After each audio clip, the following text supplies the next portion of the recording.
Welcome back, everybody. I believe they say the first step in recovering from addiction is to admit that you have a problem.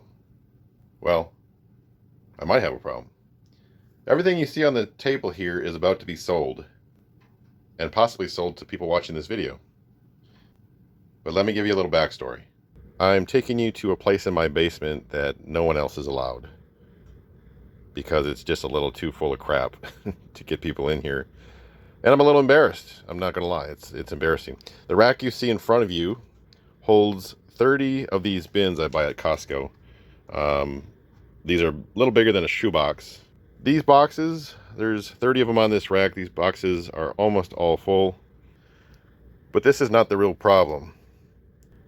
See, I've only been making videos on YouTube for about 2 years, but I've been buying tools from estate sales, yard sales, auctions for about 20 years, probably closer to 30. And if you're like me, and you probably are since you're watching my videos, if you're like me, you probably are the type of person that just can't pass up tools and loves to go hunting for tools, and it's a bit of a sickness or an illness, whatever you'd like to call it. I think we all know what that feels like, or most of us anyway. So here's the real problem. I've got these 6-tier shelving units that are full of these boxes, and most of these boxes are full as well. These all need to be sorted. There's probably about 75 on these 2 shelves. There's another 30 or so on this one. So here's the thing. I don't want to stop buying tools. I don't want to stop going out looking for good deals or hunting down cool tools or doing tool haul videos. So the plan is to sell off all these tools and buy more, but just don't buy as much. Maybe just fill out one full rack. So these are the first tools that I picked out to sell. And I was wondering where would be the best place to sell these. I have kept quite a few tools from the tool hauls. I do have multiple toolboxes that I'm filling out. I've built sets that I've given away to family and friends and for graduations, birthdays, Christmas, you name it. And I have sold some off, a little higher end tools. But these are the first tools that I picked out to sell. Obviously, there's things like Marketplace, eBay, so on. But really, these are not really eBay tools. I mean, this is a Williams 10-inch pliers.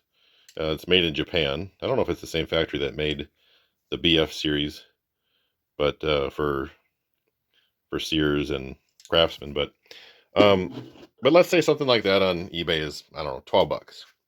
Well, by the time you pay shipping and fees, you're going to leave with like 5 bucks. And you'll have to go through taking all the photos and listing and so on. So I wanted to figure out a solution a little easier than that. So here's my idea. Have you ever heard of the website called Whatnot? Whatnot is a live streaming auction website. I would be the one hosting the live auction, presenting the items.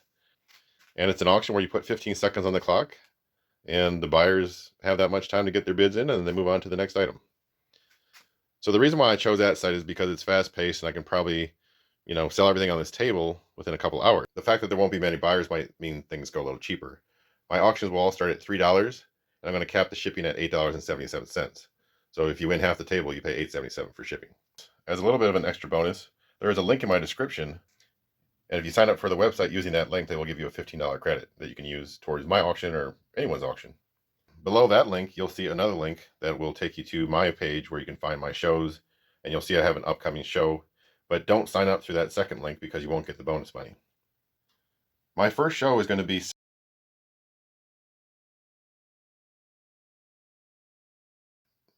if you just want to go watch me make a fool of myself and sell some cheap tools, you can head over there. They have a live chat room. You can pop in and say hi. Or you can register and maybe even try to buy a couple of these things. I've got Snap-on, Matco, Bluepoint, Mac, Craftsman, Crescent, Exolite, Klein, Proto, just to name a few. But thank you so much for watching. Maybe I'll do an update to tell you how it goes. I'll catch you on the next one.